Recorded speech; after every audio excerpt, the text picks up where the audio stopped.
सभी साथियों को नमस्कार और उम्मीद है आप सभी अच्छे होंगे। आज के इस वीडियो सेशन में हम लोग बायोलॉजी का कंप्लीट बंदोबस्त करने वाले हैं। जैसा कि आप सबों को मालूम है कि हम लोग एनसीईआरटी टेबल डाटा के थ्रू फिजिक्स, केमिस्ट्री और बायोलॉजी तीनों का कंप्लीट रिवीजन कर रहे हैं। तो मेरे मित्र, आज के इस वीडियो सेशन में हम लोग कंप्लीट बायोलॉजी का एनसीईआरटी टेबल डाटा के माध्यम से रिवीजन करेंगे, जो आपके आगामी रेलवे, एएलपी, टेक्नीशियन और जेई तीनों परीक्षा के लिए महत्वपूर्ण है।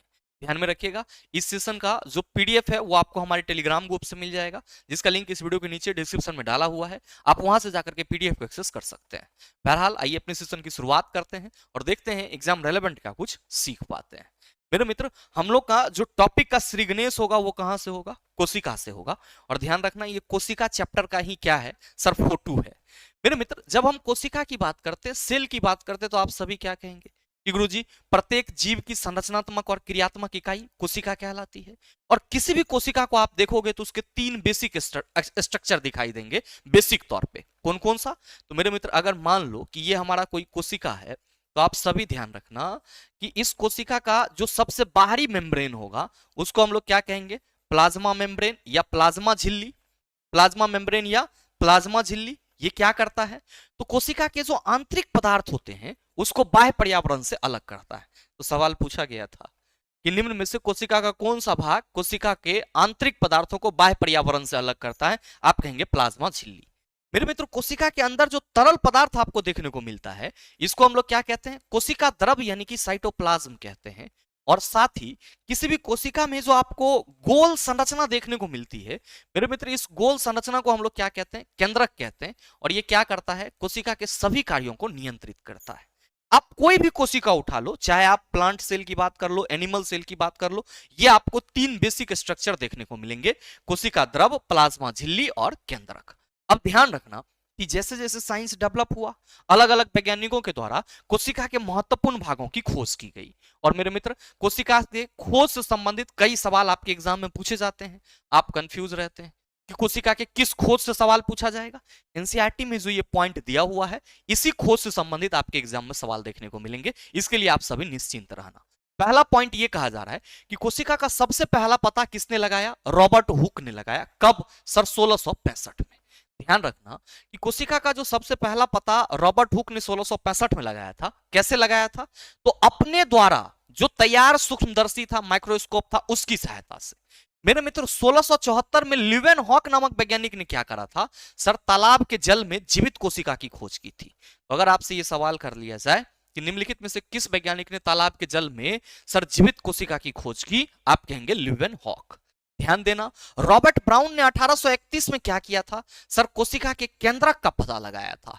और मेरे मित्र, याद रखेंगे कि 1839 में जेई पुरकिंजे नामक वैज्ञानिक ने कोशिका में स्थित तरल जैविक पदार्थ को क्या बोला? सर, जीव द्रव यानी कि प्रोटोप्लाज्म। याद रखना आप सभी कि जीव द्रव क्या होता है? जीव द्रव क्या होता है? इसी को अंग्रेजी में चला प्रोटोप्लाज्म कहते हैं। और ये क्या होता है? तो आप सभी याद रखेंगे, कोशिका द्रव और केंद्रक का सम्मिलित रूप होता है। कोशिका द्रव और केंद्रक का क्या होता है? सम्मिलित रूप होता है। मेरे मित्र, 1838 और 1839 में दो वैज्ञानिक स्लाइडेन और स्वान ने मिलकर के क्या किया? कोशिका सिद्धांत का प्रतिपादन किया। कोशिका सिद्धांत क्या है? सेल थ्योरी क्या है? तो आप सभी ध्यान में रखेंगे, सेल थ्योरी ये कहता है कि संसार के सभी जीव छोटे एकक कोशिका से मिलकर बने होते हैं। साथ ही मेरे मित्र, कोशिका प्रत्येक जीव की संरचनात्मक और क्रियात्मक इकाई होती है। और साथ ही जब 1855 में वर्चो नामक वैज्ञानिक आए तो इन्होंने कोशिका सिद्धांत में एक और चीज ऐड कर दिया कि सर, सभी कोशिकाएं पूर्ववर्ती कोशिकाओं से बनती है। तो कोशिका सिद्धांत यह कहता है कि सभी जीव सर कोशिका से मिलकर बना होता है। और प्रत्येक जीव की जो कोशिका होती है वो उस जीव की संरचनात्मक और क्रियात्मक इकाई होती है। 1855 में जब वर्चो आए तो उन्होंने ये कहा कि सर, जो कोशिकाएं हैं वो पूर्ववर्ती कोशिकाओं से उत्पन्न होती है। That means all the cell are arises from pre existing cell. कोई भी सेल उत्पन्न होगा तो जो पहले से मौजूद सेल है उसी से उत्पन्न होगा। तो ध्यान रखना, कोशिका सिद्धांत का प्रतिपादन आप कहेंगे स्लाइडेन और स्वान ने किया। कोशिका सिद्धांत को आगे किसने बढ़ाया? आप कहेंगे वर्चो ने। कब? 1855 में। क्या बोला? तो आप कहेंगे प्रत्येक कोशिकाएं पूर्ववर्ती कोशिका से बनती है। कई बार सवाल यह भी पूछ लिया जाता है कि निम्न में से किस वैज्ञानिक का यह स्टेटमेंट है कि प्रत्येक कोशिका पूर्ववर्ती कोशिका से उत्पन्न होती है? तो आप कहेंगे वर्चो नामक वैज्ञानिक। ध्यान रखना 1940 में की गई। सर 1940 में इलेक्ट्रॉन माइक्रोस्कोप की खोज की गई। तो मैं भी अगर रेलवे का मूड खिसका और आपसे पूछ ले कि ये बताओ कि इलेक्ट्रॉन माइक्रोस्कोप की खोज कब की गई, आप कहेंगे 1940 1940 में। आगे मेरे मित्र ध्यान रखेंगे कि ये आपका प्रोकैरियोटिक और यूकैरियोटिक कोशिका में अंतर है। नो डाउट आप सबों को मालूम होगा कि गुरुजी अगर हम कोशिका की बात करते हैं तो कोशिका को दो श्रेणी में रखते हैं। एक हमारा क्या होता है, प्रोकैरियोटिक सेल। एक क्या होता है, प्रोकैरियोटिक सेल, और दूसरा क्या होता है, यूकैरियोटिक सेल। अच्छा, एक बेसिक संरचना आप सभी इसके बारे में जान रहे हैं। बेसिक अंतर क्या कि सर जी ये जो प्रोकैरियोटिक कोशिका होता है ये अविकसित कोशिका होता है। अच्छा, इसको अविकसित क्यों कह रहे हैं, इसीलिए कह रहे हैं कि प्रोकैरियोटिक कोशिका में केंद्रक उपस्थित नहीं होता है। प्रोकैरियोटिक कोशिका में केंद्रक का अभाव होता है, और जब केंद्रक का ही अभाव है तो केंद्रक झिल्ली तो ऐसे भी नहीं होगा। साथ ही प्रोकैरियोटिक कोशिका में झिल्ली युक्त कोशिकांग सभी कोशिकांग नहीं होते, हाँ कुछ एकाध दो मिल जाएगा, लेकिन सभी कोशिकांग झिल्ली युक्त नहीं मिलेंगे। वहीं यूकैरियोटिक कोशिका की बात कर लो, आप सभी कहेंगे गुरुजी इसको हम लोग विकसित कोशिका कहते हैं, यानी कि डेवलप सेल कहते हैं। इसीलिए क्योंकि यूकैरियोटिक सेल में पूरी तरीके से विकसित केंद्रक होता है और केंद्रक के चारों ओर केंद्रक झिल्ली होता है। साथ ही मेरे मित्र यूकैरियोटिक कोशिका में क्या होते हैं, झिल्ली युक्त कोशिकांग मौजूद होते हैं। अब ये तो हुई एक बेसिक परिभाषा और अंतर की बात। एनसीईआरटी ने इसको कैसे रखा है आपके सामने, तो ध्यान दीजिएगा। प्रोकैरियोटिक कोशिका और यूकैरियोटिक कोशिका। प्रोकैरियोटिक कोशिका आकार क्या होगा सर, छोटा होगा, कितना, तो लगभग sir 10 to the power -6 metre. जबकि यूकैरियोटिक कोशिका का आकार आप सभी याद रखेंगे बड़ा होगा, 5 से 100 माइक्रोमीटर तक। मेरे मित्र जो प्रोकैरियोटिक कोशिका होगा इसमें केंद्रकीय क्षेत्र क्या होंगे, अस्पष्ट, यानी कि ये आपको दिखेंगे नहीं। जबकि मेरे मित्र यूकैरियोटिक कोशिका में जो केंद्रकीय क्षेत्र होगा ये क्या होगा सर, सुस्पष्ट, यानी कि स्पष्ट रूप से दिखेगा। प्रोकैरियोटिक सेल में एक ही क्रोमोसोम देखने को मिलेंगे, जबकि यूकैरियोटिक कोशिका में एक से अधिक क्रोमोसोम देखने को मिलेंगे। तो याद रखेंगे कि प्रोकैरियोटिक सेल में एक ही गुणसूत्र होता है, जबकि यूकैरियोटिक में आप कहेंगे एक से अधिक होता है। ध्यान देना, प्रोकैरियोटिक कोशिका में कहा जा रहा है झिल्ली युक्त कोशिकांग अनुपस्थित होते हैं, जबकि इसमें आप सभी क्या कहेंगे कि सर झिल्ली युक्त कोशिका अंगक, झिल्ली युक्त कोशिका अंगक, झिल्ली युक्त कोशिका अंगक उपस्थित होता है, झिल्ली युक्त कोशिका अंगक उपस्थित होता है। तो प्रोकैरियोटिक और यूकैरियोटिक सेल में ये एनसीईआरटी का अंतर आप सभी अपने माइंड में जरूर सेट कर लेंगे, आपके एग्जाम के लिए बेहद जरूरी है। अब ध्यान देना कि प्लांट भी जीव है, एनिमल भी जीव है, तो सेल तो दोनों में पाए जाएंगे, बिल्कुल। प्लांट में पाए जाने वाले सेल को प्लांट सेल कहेंगे, एनिमल में पाए जाने वाले सेल को एनिमल सेल कहेंगे। अब मेरे मित्र प्लांट और एनिमल सेल में कुछ डिफरेंसेस होते हैं, कुछ अंतर होते हैं। क्या होता है, तो जरा सा गौर फरमाइएगा कि मेरे मित्र ये जो आपका संरचना है ये एनिमल सेल का है, और आप सभी देख पा रहे होंगे कि सर इसमें विभिन्न झिल्ली युक्त संरचनाएं देखने को मिल रही है, जो कि क्या है, कोशिका अंगक सेल ऑर्गेनेल्स। कई सारे छात्रों के मन में सवाल उठ रहा होगा कि गुरुजी व्हाट इज सेल ऑर्गेनेल्स। मेरे मित्र जिस तरह आपके बॉडी में अलग अलग कार्यों को करने के लिए अलग अलग अंग हैं, लिखने के लिए हाथ है, खाने के लिए हाथ है, बोलने के लिए मुंह है, सूंघने के लिए नाक है, देखने के लिए आंख है, सुनने के लिए कान है, इन सभी का अलग अलग कार्य है। भोजन को पचाने के लिए पाचन तंत्र है, सांस लेने के लिए श्वसन तंत्र है, जनन करने के लिए जनन तंत्र है, तभी आप एक संपूर्ण जीव कहलाते हो। तो मेरे मित्र आपको जिंदा रहने के लिए आपके बॉडी के अंदर जितने भी अंग हैं वे अलग अलग कार्यों को कर रहे होते हैं और आपको पता भी नहीं चलता। ठीक इसी तरीके से किसी कोशिका को जिंदा रखने हेतु कोशिका के अंदर क्या होते हैं सर, अलग अलग अंगक होते हैं, जिसको हम लोग क्या कहते हैं, कोशिका अंगक, यानी कि सेल ऑर्गेनेल्स। जिसको किस रूप में जानते हैं सर, खुरदरी अंतःद्रवी जालिका, चिकनी अंतःद्रवी जालिका, सर तारक केंद्र, सेंट्रोसोम, प्लाज्मा झिल्ली, लाइसोसोम, राइबोसोम, माइटोकॉन्ड्रिया, ये सब क्या है, सेल ऑर्गेनेल्स, कोशिका अंगक है। अब आप कहेंगे इन सभी का कार्य क्या होता है। मेरे मित्र याद रखो कि ये जो खुरदरी अंतःद्रवी जालिका है ये इंडोप्लाज्मिक रेटिकुलम का हिस्सा है। क्योंकि आप सभी कहते हैं कि गुरु इंडोप्लाज्मिक रेटिकुलम दो प्रकार के होते हैं, एक होता है RER और दूसरा होता है SER, रफ इंडोप्लाज्मिक रेटिकुलम और स्मूथ इंडोप्लाज्मिक रेटिकुलम। मेरे मित्र रफ इंडोप्लाज्मिक रेटिकुलम रफ इसलिए होता है, खुरदरा इसलिए होता है क्योंकि इसके सतह पर छोटे छोटे राइबोसोम के कण होते हैं, और मेरे मित्र ये राइबोसोम के कण क्या करते हैं, प्रोटीन का संश्लेषण करता है। तो याद रखना राइबोसोम को क्या बोला जाता है, प्रोटीन का फैक्ट्री बोला जाता है। राइबोसोम को क्या बोला जाता है, प्रोटीन का फैक्ट्री बोला जाता है। मेरे मित्र इसी तरीके से माइटोकॉन्ड्रिया में क्या होता है, एनर्जी उत्पादित होता है, तो माइटोकॉन्ड्रिया को क्या बोला जाता है, powerhouse of the cell बोला जाता है। माइटोकॉन्ड्रिया को क्या बोला जाता है? Powerhouse of the cell बोला जाता है। ध्यान रखेंगे कि लाइसोसोम में पाचक इंजाइम पाए जाते हैं, डाइजेस्टिव जूस पाए जाते हैं, और ये क्षतिग्रस्त कोशिकीय भाग को क्या करता है? पचाता है। इसीलिए हम लोग लाइसोसोम को क्या कहते हैं? Suicidal bag of the cell कहते हैं। Suicidal bag of the cell यानी कि कोशिका के आत्महत्या की थैली कहते हैं। मेरे मित्र ध्यान रखना कि ये जो प्लाज्मा झिल्ली है ये क्या काम करता है? तो सर कोशिका के आंतरिक पदार्थों को सर बाह्य पर्यावरण से अलग करता है। और मेरे मित्र ये जो चिकनी अंतःद्रवी जालिका है ये क्या करता है? लिपिड और वसा का स्रवण करता है। गोल्जी उपकरण को traffic police of the cell कहते हैं। ये कोशिका में पैकेजिंग का काम करता है। कोशिका में क्या करता है? पैकेजिंग का काम करता है। उपयोगी पदार्थ को पैक करता है और उसको कोशिका के अन्य भागों में पहुंचाने के लिए सर इंडोप्लाज्मिक रेटिकुलम को ट्रांसफर करता है। नेक्स्ट मेरे मित्र ध्यान रखेंगे कि केंद्रक, सर ये कोशिका का नियंत्रक केंद्र है। कोशिका का क्या है? नियंत्रक केंद्र। ये कोशिका के सभी कार्यों को नियंत्रित करने का काम करता है। और मेरे मित्र याद रखना आप सभी कि ये सभी कोशिका अंगक कोशिका के लिए चूंकि अलग अलग कार्य करते हैं, कोई सर इसके कोशिका के क्षतिग्रस्त भाग को पचा रहा होता है, कोई प्रोटीन का निर्माण कर रहा होता है, कोई सर लिपिड और वसा का स्रवण कर रहा होता है, कोई पावर का निष्कासन कर रहा होता है। इसीलिए मेरे मित्र कोई भी कोशिकाएं क्या होती है? जीवित रहती है। अब ये तो एक बेसिक संरचना जो हमने बात कराई है किसके लिए हो गया? जंतु कोशिका के लिए।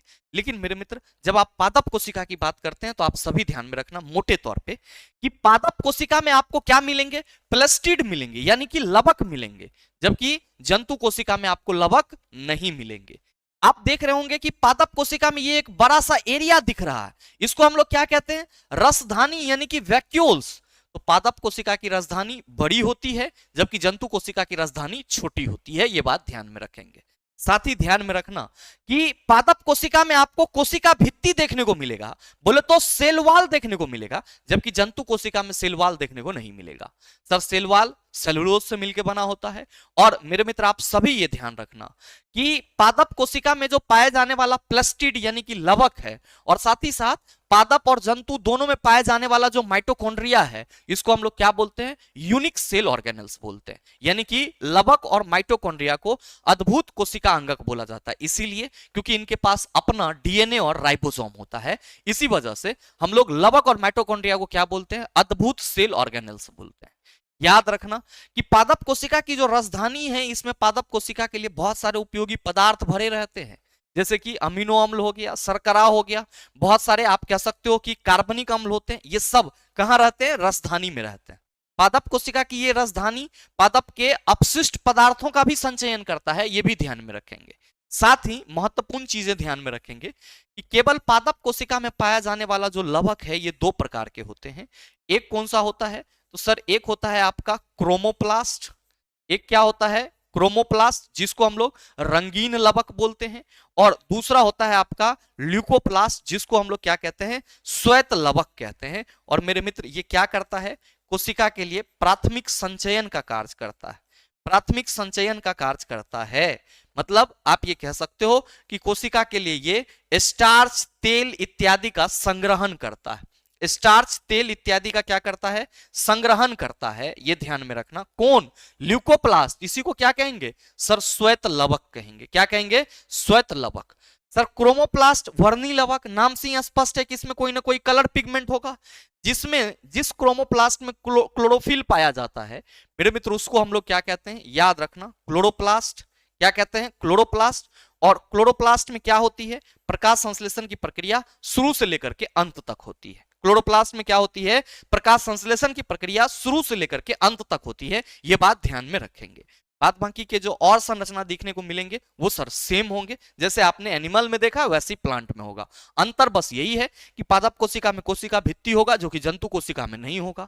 पादप कोशिका में सर लवक होगा जो कि जंतु कोशिका में नहीं होगा। पादप कोशिका की राजधानी बड़ी होगी जो कि सर जंतु कोशिका में क्या होगा? छोटा होगा। नेक्स्ट मेरे मित्र ध्यान रखना कि यहाँ पे कैमिलो गोल्जी के बारे में कुछ बताया गया है। ये इसलिए इंपॉर्टेंट है कि एक सवाल पूछा गया था कि कोशिकीय अध्ययन में निम्न में से किस यौगिक का इस्तेमाल किया जाता है। तो इतना याद रखेंगे कि कैमिलो गोल्जी जो थे इन्होंने क्या किया था? सर गोल्जी बॉडी की खोज की थी। इन्होंने क्या किया था सर, गोल्जी बॉडी की खोज की थी। यानी कि अगर आपसे ये कह दे कि गोल्जी उपकरण की खोज किसने करा, आप सभी कहेंगे कैमिलो गोल्जी ने करा। मेरे मित्र कैमिलो गोल्जी ने ही क्या करा था, तो सर जो आपका गोल्जी बॉडी है उसकी संरचना को समझने के लिए सर सिल्वर नाइट्रेट तनु घोल का इस्तेमाल किया था, यानी कि सिल्वर नाइट्रेट का इस्तेमाल किया था इन्होंने। सर कहा भी जा रहा है कि इनका सबसे महत्वपूर्ण कार्य यह था कि इन्होंने अकेली तंत्रिका तथा कोशिकाओं संरचना को अभिरंगित करने की क्रांतिकारी विधि प्रदान की। अभिरंगित मतलब उसको रंगने की, और इस विधि को ब्लैक रिएक्शन के नाम से जाना जाता है। और इस विधि में उन्होंने सिल्वर नाइट्रेट के तनु घोल का उपयोग किया था। विशेषतः यह कोशिकाओं की कोमल शाखाओं की प्रक्रिया का मार्ग पता लगाने में महत्वपूर्ण था। तो सर सिल्वर नाइट्रेट का उपयोग हम लोग कहां करते हैं, कोशिका के अध्ययन में करते हैं, ये बात ध्यान में रखेंगे। नेक्स्ट मेरे मित्र ध्यान देना कि ये आपका क्या है सर, कोशिका विभाजन है। सिंपली अगर हम चर्चा करेंगे कभी भी कोशिका विभाजन की यानी कि सेल डिवीजन की, किसकी चर्चा करेंगे, कोशिका विभाजन की यानी कि सेल डिवीजन की, तो आप सभी ये ध्यान रखना, आप सभी ये ध्यान रखना कि ये कोशिकीय जनन की प्रक्रिया है, मतलब नया कोशिका उत्पन्न करने की प्रक्रिया है। इसको हम लोग क्या कहते हैं सर, कोशिकीय जनन की प्रक्रिया। और याद रखेंगे कि सर ये जो कोशिका विभाजन है ये दो प्रकार के होते हैं। कौन कौन सा, तो सर पहला होता है समसूत्री कोशिका विभाजन, और दूसरा क्या होता है, आप सभी कहेंगे अर्धसूत्री कोशिका विभाजन। मेरे मित्र नाम से ही स्पष्ट है, सम मतलब समान और सूत्र का मतलब यहाँ पे गुणसूत्र लेंगे।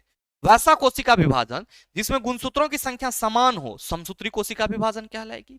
वैसा कोशिका विभाजन जिसमें गुणसूत्रों की संख्या आधी हो जाए उसको अर्धसूत्री कोशिका विभाजन कहेंगे।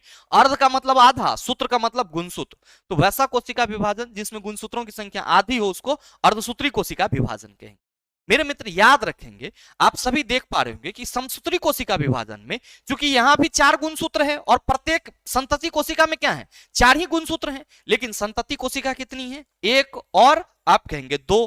तो समसूत्री कोशिका विभाजन में कितने संतति कोशिका उत्पन्न होते हैं, 2। कितने संतति कोशिका उत्पन्न होते हैं, 2, जबकि अर्धसूत्री में कितने होंगे, 4। कैसे, तो ध्यान देना यहां पे देखो कि मातृ कोशिका में सर 4 गुणसूत्र हैं और यहां पे क्या हो गया सर, ये दोनों आधा आधा में बटा और फिर यहां पे आधा आधा।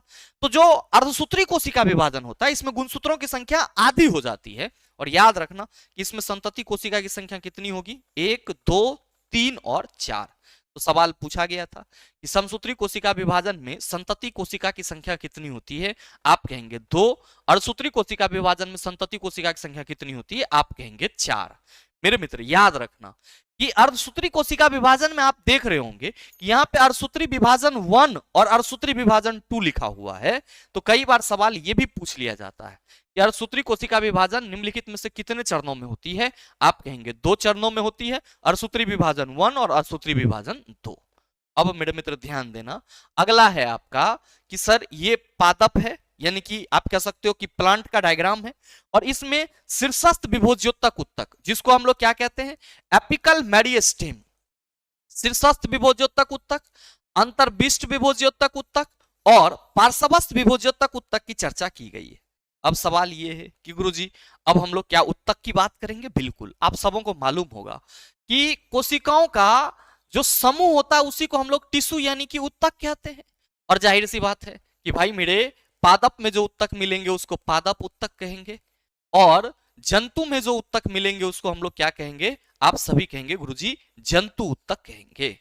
अब मेरे मित्र याद रखना कि पादप उत्तक के कई प्रकार होते हैं, हालांकि इसको मोटे तौर पे 2 भाग में डिवाइड करते हैं, विभज्योतक उत्तक जिसको मेरिस्मेटिक टिश्यू बोला जाता है, और दूसरा आपका क्या होता है सर, अस्थाई उत्तक, जिसको हम लोग क्या कहते हैं, तो आप सभी ध्यान में रखना कि अस्थाई उत्तक को परमानेंट टिश्यू कहते हैं। ये जो विभोज्योतक उत्तक होते हैं ये पौधे के वृद्धि वाले भाग में मिलते हैं, जैसे कि ये पौधे का शीर्ष भाग है, तो इस पौधे के शीर्ष भाग में आपको क्या देखने को मिलेगा, आप सभी याद रखना सर, शीर्षस्थ विभोज्योतक उत्तक देखने को मिलेगा। पौधे के जड़ में भी आपको ये शीर्षस्थ विभोज्योतक उत्तक देखने को मिलेगा। और याद रखना कि पौधे के तना के शीर्ष भाग और जड़ की लंबाई में वृद्धि के लिए कौन सा उत्तक रिस्पॉन्सिबल होता है, आप कहेंगे शीर्षस्थ विभोज्योतक उत्तक रिस्पॉन्सिबल होता है। मेरे मित्र पौधे की जो मोटाई होती है उसके लिए कौन सा उत्तक रिस्पॉन्सिबल होता है, पार्श्वस्थ विभोज्योतक उत्तक मौजूद होता है। और टहनियों के पर्व में आपको कौन सा उत्तक देखने को मिलता है, अंतर्विष्ट विभोज्योतक उत्तक यानी कि इंटरकैलरी मेरिस्टेम देखने को मिलता है। जनरली पौधे का ये जो तना है, पौधे का जो शीर्ष भाग है, पौधे का जो जड़ है, इन सभी जगह पे आप कहेंगे वृद्धि होती है। तो याद रखना विभोज्योतक उत्तक को हम लोग पौधे का वृद्धि उत्तक भी कहते हैं, वृद्धि उत्तक भी कहते हैं। मेरे मित्र इस विभोज्योतक उत्तक में क्या होती है, कोशिका विभाजन की क्षमता होती है। विभोज्योतक उत्तक में क्या होती है, कोशिका विभाजन यानी कि सेल डिवीजन की क्षमता होती है। और ध्यान रखेंगे ये कितने प्रकार के होंगे, 3। कौन कौन सा, शीर्षस्थ, पार्श्वस्थ और अंतर्विष्ट विभोज्योतक उत्तक। मेरे मित्र जब कोशिका विभाजन करने की क्षमता विभोज्योतक उत्तक में समाप्त हो जाती है, तब ये किस में बदल जाता है, अस्थायी उत्तक में बदल जाता है। और याद रखना अस्थायी उत्तक 2 प्रकार के होते हैं। पौधे के जो अस्थायी उत्तक होते हैं ये कितने प्रकार के होते हैं सर, 2 प्रकार के होते हैं। कौन कौन सा, तो याद रखेंगे एक होता है आपका सरल अस्थायी उत्तक, एक क्या होता है सरल अस्थायी उत्तक, और दूसरा आपका क्या होता है, तो आप सभी याद रखना जटिल अस्थायी उत्तक। याद रखेंगे कि सरल अस्थायी उत्तक का उदाहरण कौन हो जाता है सर, पेरेनकाइमा, पेरेनकाइमा जिसको हम लोग मृदु उत्तक कहते हैं, कोलेनकाइमा जिसको हम लोग क्या कहते हैं, स्थूल कोण उत्तक कहते हैं, और एस्केलेनकाइमा जिसको हम लोग क्या कहते हैं, दृढ़ उत्तक कहते हैं।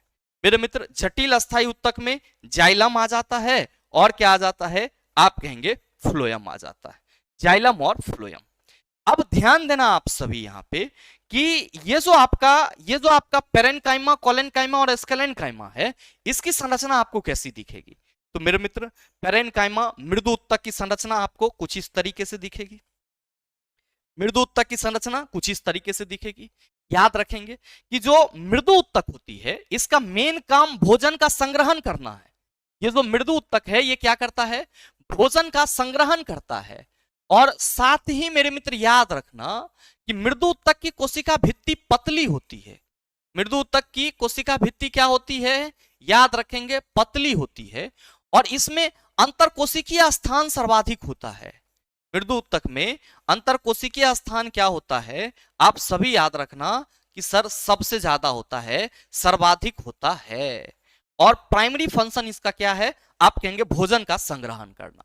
जबकि आप इस उत्तक को देख रहे होंगे तो आप देखेंगे कि सर ये किनारे पे मोटा है, किनारे पे ये क्या है, मोटा है। तो मेरे मित्र इसको हम लोग क्या बोलते हैं, स्थूल कोण उत्तक यानी कि कोलेनकाइमा बोलते हैं। स्थूल कोण उत्तक यानी कि कोलेनकाइमा बोलते हैं। याद रखना कि ये उत्तक पौधे में क्या लाता है सर, पौधे में लचीलापन का कारण बनता है। ये उत्तक क्या किसका कारण बनता है, पौधे में लचीलापन यानी कि सर फ्लेक्सिबिलिटी कौन लाता है, स्थूल कोण उत्तक लाता है। और ये किनारे पे मोटी होती है किसके वजह से, तो सर सेलुलोज और पेक्टिन के वजह से। किसके वजह से, सेलुलोज प्लस पेक्टिन के वजह से ये किनारे पर क्या होती है, मोटी होती है। और इसकी कोशिका भित्ति आप कहेंगे सेलुलोज और पेक्टिन से बना होता है। जबकि जो आपका मृदु उत्तक है इसकी कोशिका भित्ति आप सभी कहेंगे कि गुरुजी इसकी कोशिका भित्ति जो है केवल सेलुलोज से बना होता है। नेक्स्ट मेरे मित्र ये एस्केलेनकाइमा है, और याद रखना ये अनुप्रस्थ काट है, और ये क्या है, अनुदैर्घ्य काट है। सवाल पूछा गया था निम्न में से कौन सा दृढ़ उत्तक का अनुदैर्घ्य काट है, तो आप सभी कहेंगे ये इस तरीके से कटा हुआ है, जिसको हम लोग क्या कहेंगे, अनुदैर्घ्य सेक्शन। और ये इस तरीके से कटा हुआ है, इसको हम लोग क्या कहेंगे, अनुप्रस्थ सेक्शन। याद रखना कि ये जो एस्केलेनकाइमा है जिसको हम लोग क्या कहते हैं, दृढ़ उत्तक कहते हैं, मेरे मित्र ये पौधे में कठोरता का कारण बनता है। पौधे में कठोरता का कारण कौन बनता है, आप सभी कहेंगे गुरुजी एस्केलेनकाइमा बनता है। और इसकी जो कोशिका भित्ति होती है सर किससे बनी होती है, सर कोशिका भित्ति लिग्निन नामक पदार्थ से बनी होती है। कोशिका भित्ति लिग्निन नामक पदार्थ से बनी होती है, लिग्निन नामक पदार्थ से बनी होती है।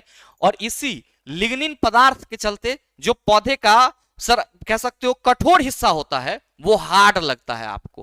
बेसिकली ये कहां मिलेगा, आप कहेंगे नारियल के छिलकों में। कहां मिलेगा, नारियल के छिलकों में। कौन सा उत्तक, दृढ़ उत्तक। कौन सा उत्तक, दृढ़ उत्तक। ध्यान देना आप सभी कि अगर हम लोग बात करेंगे पौधे के जटिल अस्थायी उत्तक की, तो पहला होगा जाइलम और दूसरा क्या होगा, आप सभी कहेंगे फ्लोएम। मेरे मित्र याद रखना आप सभी कि जाइलम के मुख्य पार्ट आपका कौन कौन सा होगा, तो सर जाइलम में आपको वाहिका देखने को मिलेगा, ठीक है, उसके बाद वाहिनिका देखने को मिलेगा, ठीक है, इसी को हम लोग क्या कहते हैं, तो आप सभी कहेंगे कि सर जाइलम ट्रैकिड्स कहते हैं। तो वाहिका, वाहिनिका, साथ में xylem parenchyma, xylem parenchyma, xylem parenchyma, और मेरे मित्र आपको क्या देखने को मिलेगा, तो आप सभी याद रखना, जाइलम रेसा देखने को मिलेगा, जाइलम फाइबर देखने को मिलेगा। ध्यान रखेंगे ये जाइलम के मुख्य कह सकते हो भाग हैं। जाइलम क्या करता है सर, जल का संवहन। जाइलम क्या करता है, जल का संवहन। और जाइलम के द्वारा क्या होता है, तो सर जल का संवहन एक दिशिक होता है। जल का संवहन क्या होता है, एक दिशिक होता है, जड़ से लेकर के तना तक। ध्यान रखेंगे कि वाहिका और वाहिनिका दोनों मिलकर के क्या करती है, संवाहक चैनल बनाती है। सवाल पूछा गया था निम्न में से कौन सा पार्ट पौधे में संवाहक चैनल का निर्माण करता है, आप कहेंगे वाहिका और वाहिनिकाएं। जाइलम पेरेन्काइमा भोजन संग्रहण का काम करता है। और जाइलम उत्तक क्या है, तो आप सभी याद रखना, मृत कोशिका से मिलकर बना हुआ है। जाइलम उत्तक क्या है, तो आप सभी कहेंगे मृत कोशिका से मिलकर बना हुआ है, मृत कोशिका से मिलकर बना हुआ है। एक्सेप्शनली याद रखेंगे आप सभी कि मेरे मित्र ये जो जाइलम पेरेन्काइमा है ये क्या होती है सर, जीवित होती है। तो कई बार सवाल ये पूछा जाता है कि जाइलम का कौन सा हिस्सा जीवित होता है, आप कहेंगे जाइलम पेरेन्काइमा। मेरे मित्र फ्लोएम की बात करेंगे तो आप सभी याद रखना ये भोजन संवहन में मदद करता है। और भोजन संवहन क्या होता है पौधे में, आप सभी याद रखेंगे द्विदिशिक होता है। क्या होता है, द्विदिशिक, यानी कि ऊपर और नीचे दोनों होगा।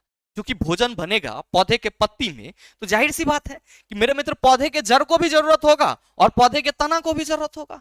तो फ्लोएम के द्वारा भोजन का जो संवहन होता है वो द्विदिशिक होता है। और अगर हम इसके मुख्य भाग की बात करते हैं तो मेरे मित्र चालनी प्लेट, चालनी प्लेट, चालनी नलिका, चालनी प्लेट, चालनी नलिका, चालनी नलिका, ठीक है। उसके बाद आपका phloem parenchyma, phloem parenchyma, phloem parenchyma, साथ में याद रखना साथी कोशिका जिसको हम लोग कंपेनियन सेल कहते हैं, साथी कोशिका जिसको हम लोग कंपेनियन सेल कहते हैं। और साथ ही फ्लोएम रेसा, फ्लोएम रेसा, फ्लोएम फाइबर या इसको फ्लोएम बास्ट भी बोलते हैं, ये सब क्या है, फ्लोएम का हिस्सा है। फ्लोएम जो है ये जीवित कोशिका से बना होता है। फ्लोएम किससे बना होता है, जीवित कोशिका से बना होता है। और मेरे मित्र याद रखना आप सभी कि ये जो फ्लोएम रेसा है ये किससे बना होता है, मृत कोशिका से बना होता है। तो फ्लोएम का कौन सा हिस्सा मृत कोशिका से बना होता है, आप कहेंगे फ्लोएम फाइबर। और जाइलम का कौन सा हिस्सा सर जीवित कोशिका से बना होता है, आप कहेंगे जाइलम फाइबर। नेक्स्ट मेरे मित्र ध्यान देंगे कि जब हम लोग बात करेंगे जंतु उत्तक की, किसकी, जंतु उत्तक की, तो ये जंतु उत्तक आपको 4 प्रकार के देखने को मिलेंगे। कितने प्रकार के, 4 प्रकार के। पहला कौन सा होगा, उपकला उत्तक। पहला कौन सा होगा, उपकला उत्तक। दूसरा सर संयोजी उत्तक। और तीसरा कौन सा होगा सर, तंत्रिका उत्तक। और आप सभी कहेंगे गुरुजी पेशी उत्तक। तो यही 4 प्रकार के उत्तक आपको देखने को मिलते हैं। और मेरे मित्र याद रखना कि ये जो संरचना आप देख रहे हो ये क्या है, उपकला उत्तक की संरचना है। मेरे मित्र उपकला उत्तक जो है ये बहुत टाइटली पैक होती है इसकी कोशिकाएं, और इसमें अंतर कोशिकीय स्थान बहुत कम होता है। और आप देखो कि इसका जो आधार है ये एक झिल्लीदार संरचना से अलग होती है। इसका आधार क्या होती है सर, झिल्लीदार संरचना से अलग होती है। क्यों, ताकि मेरे मित्र एक उत्तक दूसरे से मिले नहीं। और ये जो उपकला उत्तक होते हैं ये क्या होते हैं, तो आपके शरीर को सर ढकने और बाह्य सुरक्षा प्रदान करने वाला उत्तक है। ऐसे ही खरा सवाल पूछा गया था कि निम्न में से कौन सा उत्तक शरीर को सुरक्षा प्रदान करता है, आप कहेंगे उपकला उत्तक। अब मेरे मित्र उपकला उत्तक की कोशिकाओं की संरचनाएं अलग अलग होती है। कुछ की कोशिकाएं चपटी होती है, कुछ की खड़ी होती है, कुछ का घनाकार होता है, कुछ का मेरे मित्र सिलिएटेड होता है, कुछ अस्तरित होता है। तो ध्यान रखना ये जो आप उपकला उत्तक देख रहे हो इसको हम लोग सल्की उपकला उत्तक कहते हैं, यानी कि इसको हम लोग स्क्वैमस एपिथेलियल टिश्यू कहते हैं। बेसिकली ये उपकला उत्तक आपको सर मुख में मिलता है, आहार नली के स्तर में मिलता है, साथ ही आपका जो मतलब आंतरिक अंग होते हैं उसके स्तर का निर्माण करता है। ये मेरे मित्र घनाकार उपकला उत्तक हैं और इसकी संरचनाएं कैसी होती है, घन के जैसा होती है। और याद रखना कि घनाकार उपकला उत्तक को ग्लैंडुलर एपिथेलियल टिश्यू भी कहते हैं, यानी कि ग्रंथिल उपकला उत्तक भी कहते हैं। ये बेसिकली आपको लार ग्रंथि, श्वेत ग्रंथि यानी कि पसीना वाला जो ग्रंथि है, ब्रिकिया नलिका, इन सभी में देखने को मिलेगी। सर स्तंभाकार पक्षमाभी उपकला उत्तक, मेरे मित्र ध्यान रखना इसको हम लोग कॉलुमनर एपिथेलियल टिश्यू कहते हैं। और स्पेशली अगर हम इसके साथ पक्षमाभी लगा देते हैं तो सिलिएटेड हो गया, इसको हम लोग क्या कहते हैं सर, सिलिएटेड हेयर जैसी संरचना होती है, जैसे पैरामेसियम में होती है हेयर जैसी संरचना, उसी तरीके से स्तंभाकार उपकला उत्तक में होता है। और मेरे मित्र ये स्तंभाकार पक्षमाभी उपकला उत्तक आपको श्वसन तंत्र में देखने को मिल जाएगा। और ध्यान रखना कि कई उपकला सल्की उपकला उत्तक जो होते हैं वो क्या होते हैं सर, कई लेयर में भी बटे हो सकते हैं। जैसे कि आपका त्वचा है, तो त्वचा में आप थोड़ा सा ब्लेड मारो तो वो आप कहेंगे एक लेयर कटेगा, गहिया के मारोगे तो दूसरा लेयर, अब पूरा एकदम जोर से मार दोगे तो धमनी कट जाएगा, फरफरा के मर जाओगे। तो मेरे मित्र त्वचा आपका कई लेयर में बटा होता है। और त्वचा में कौन सा होता है, उपकला उत्तक। तो याद रखना त्वचा के उपकला उत्तक को हम लोग अस्तरित उपकला उत्तक कहते हैं, अस्तरित उपकला उत्तक कहते हैं। तो आहार नली, मुख का स्तर, ग्रास नली में सल्की उपकला उत्तक। घनाकार उपकला उत्तक ग्रंथि का निर्माण करेगा, श्वेत ग्रंथि लार ग्रंथि में मिलेगा। स्तंभाकार पक्षमाभी आप कहेंगे सर श्वसन तंत्र में मिलेगा। अस्तरित उपकला उत्तक आप कहेंगे त्वचा में मिलेगा। नेक्स्ट मेरे मित्र ध्यान रखना कि अगर हम लोग पेशी उत्तक की बात करते हैं तो हमारे शरीर में गति किसके वजह से होती है, पेशी उत्तक के वजह से, क्योंकि मसल्स में शिथिलन और संकुचन का प्रॉपर्टीज होता है। इसीलिए क्योंकि मसल्स हमारे मसल्स में पेशी में क्या होते हैं, तो सर जो संकुचन और शिथिलन नामक प्रोटीन होता है वो उपस्थित होता है। एक्टिन और मायोसिन के नाम से इसको जानते हैं। और मेरे मित्र चूंकि हमारे मसल्स में संकुचन और शिथिलन होता है, इसीलिए हमारा बॉडी का जो पार्ट है वो मूव कर पाता है, गति कर पाता है। और याद रखना कि जो पेशी उत्तक होते हैं ये 3 प्रकार के होते हैं। आप देखो कि ये इसमें धारी धारी दिख रही है, इसको हम लोग रेखित पेशी कहते हैं।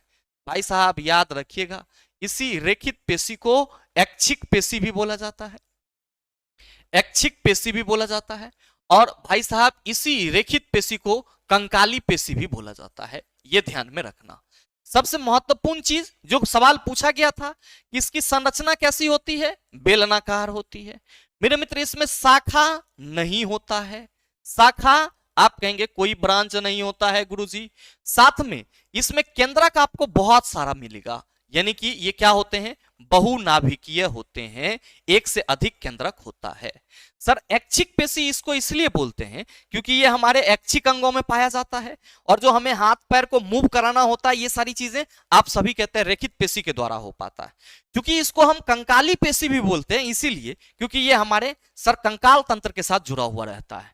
मेरे मित्र जो दूसरा आप देख रहे हैं इसको हम लोग चिकनी पेशी कहते हैं। क्या कहते हैं, चिकनी पेशी कहते हैं। और याद रखना इसी को हम अनैच्छिक पेशी भी कहते हैं। आप सबों को मालूम है कि कोई भी चीज आप निगल जाओ तो फिर उसको आप उगल नहीं पाओगे। तो आपके ग्रास नली में क्या होती है, अनैच्छिक गति होती है, उस गति पे आपका कोई कंट्रोल ही नहीं है, आंख का पलक ऐसे लिबिड़ लिबिड़ करते रहता है, अनैच्छिक गति है। मेरे मित्र इन सभी जगहों पे चिकनी पेशी मिलता है। याद रखना कि चिकनी पेशी की संरचना में आप देख रहे होंगे कि इसकी कोशिका कैसी है, सर नोकीला है, यानी कि तर्करूपी है। तो मेरे मित्र याद रखेंगे इसकी कोशिका तर्करूपी होती है। इसकी कोशिका क्या होती है, तर्करूपी, बोले तो स्पिंडल शेप वाला होता है, स्पिंडल शेप वाला होता है। इसकी कोशिका स्पिंडल शेप यानी कि तर्करूपी होता है। और मेरे मित्र इसमें क्या होते हैं, तो याद रखेंगे एकल केंद्रक मिलता है। क्या मिलता है, एकल केंद्रक, एक ही केंद्रक होता है। नेक्स्ट मेरे मित्र ये जो आप देख रहे हो इसको हम लोग कार्डियक मसल्स कहते हैं, यानी कि हृदय पेशी कहते हैं। और याद रखना कि हृदय पेशी कैसा है, बेलनाकार है और शाखा युक्त है। तो हृदय पेशी कैसा होता है सर, शाखा युक्त, इसमें ब्रांच होते हैं और साथ में इसमें भी क्या होता है सर, एकल केंद्रक होता है, एकल केंद्रक होता है। हार्ट बीट पे आपका कोई जोर है, आप कहेंगे बिल्कुल ही नहीं है गुरुजी।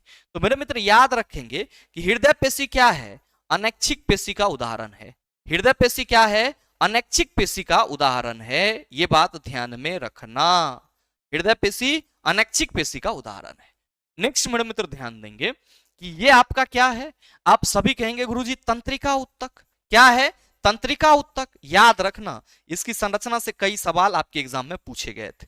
मेरे मित्र आपके बॉडी में किसी भी प्रकार की संवेदना पूरे बॉडी में मतलब जाती है, वो कैसे, तो आप सभी कहेंगे इसी तंत्रिका उत्तक के माध्यम से।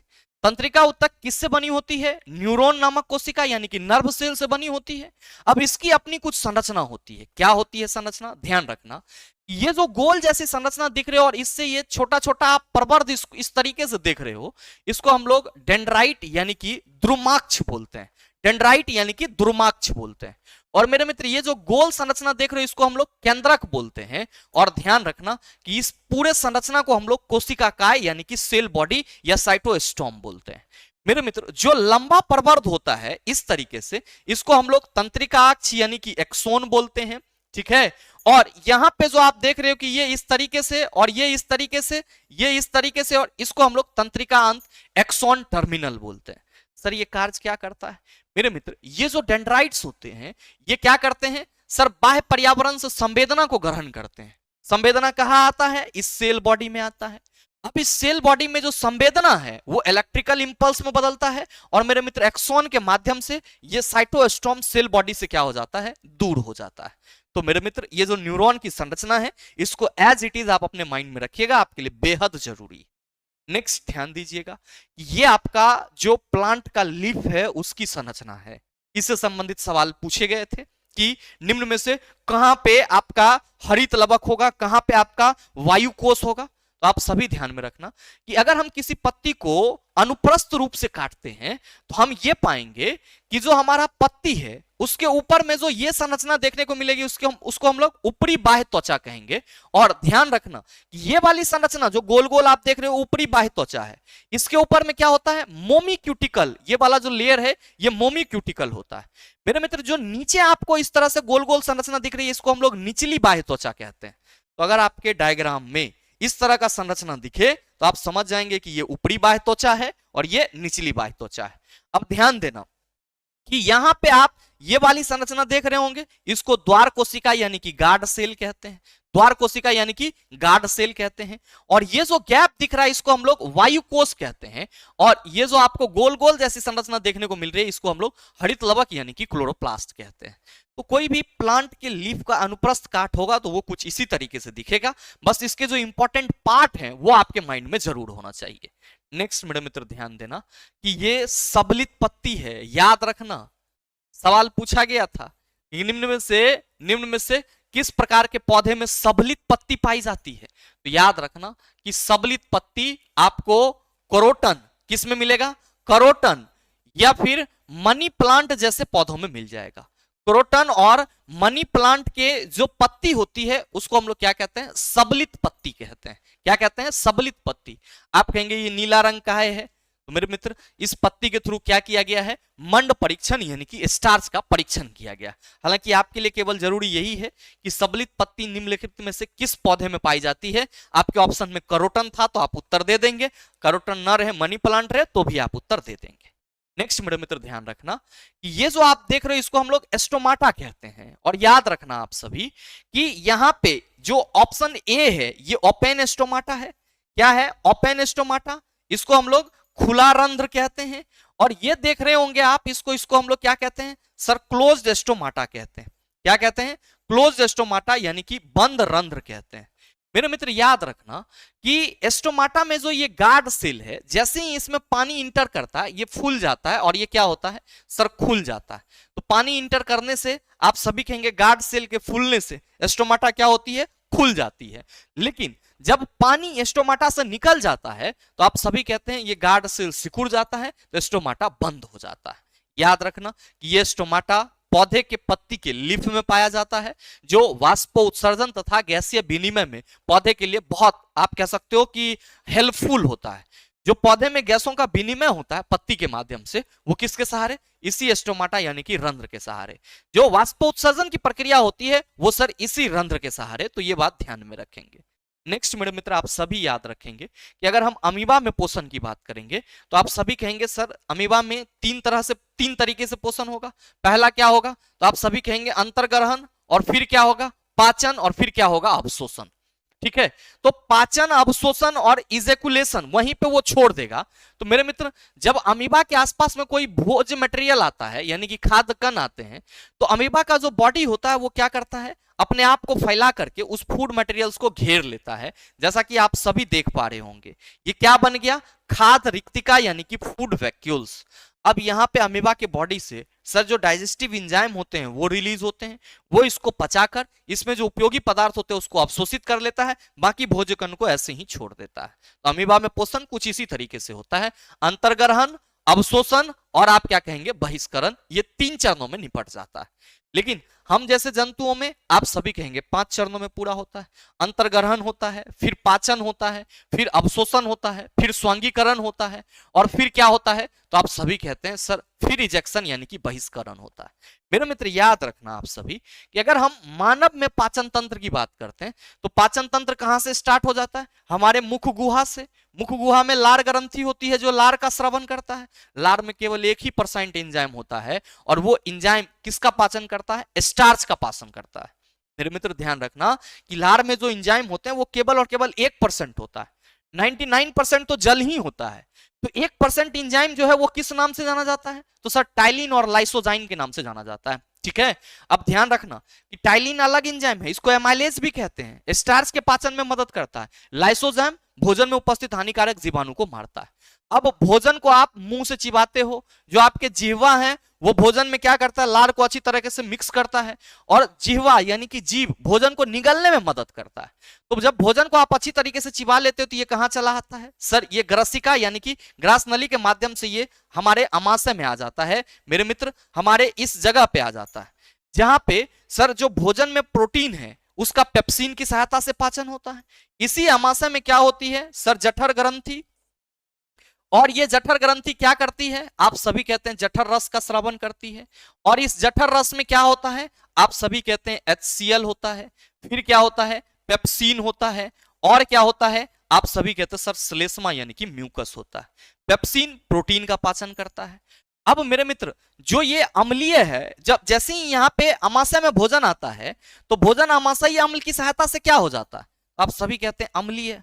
तो भगवान ने ऐसी संरचना बनाई हुई है कि आपकी छोटी आंत में अम्लीय माध्यम में भोजन का संपूर्ण पाचन नहीं हो सकता है। भगवान ने क्या किया, भगवान ने यहीं पे आपको क्या कर दिया सर, यकृत जैसी संरचना दे दी। अब ये यकृत भाई साहब क्या करता है, ये बाइल जूस का स्रवण करता है, यानी कि पित्त रस का स्राव करता है। यकृत क्या करता है, पित्त रस का स्राव करता है। और मेरे मित्र याद रखना आप सभी कि ये जो पित्तरस है ये अमाशय से छोटी आंत में जाने वाली जो नलिका होती है उसके थ्रू भोजन में मिल जाती है। और इस पित्तरस की प्रकृति कैसी होती है, क्षारीय होती है मेरे मित्र। तो मेरे मित्र अमाशय में जो भोजन होता है उस अम्लीय भोजन को क्षारीय कौन बनाता है, ये पित्तरस जो कि यकृत से निकलता है। जो मेरे मित्र आपका पित्ताशय होता है वहां पे क्या होता है, पित्त का भंडारण यानी कि पित्तरस का भंडारण होता है। ये बात ध्यान में रखेंगे। अब मेरे मित्र जैसे ही भोजन छोटी आंत में प्रवेश करती है, फट से ये जो आप पीली संरचना देख रहे हैं ये अग्नाशय है, ये क्या करती है, अपना एंजाइम अग्नाशयी एंजाइम क्या करती है सर, भोजन में मिला देती है। और याद रखना चिल्ला कि अग्नाशयी एंजाइम बहुत पावरफुल एंजाइम है। इसको हम लोग कंप्लीट डाइजेस्टिव जूस यानी कि इसको हम लोग पूर्ण पाचक रस भी कहते हैं। पूर्ण पाचक रस क्यों कहते हैं, क्योंकि मेरे मित्र ये भोजन में उपस्थित कार्बोहाइड्रेट, प्रोटीन, फैट इन सभी को पचाने की क्षमता रखता है, इसीलिए अग्नाशयी रस को हम लोग पूर्ण पाचक रस कहते हैं।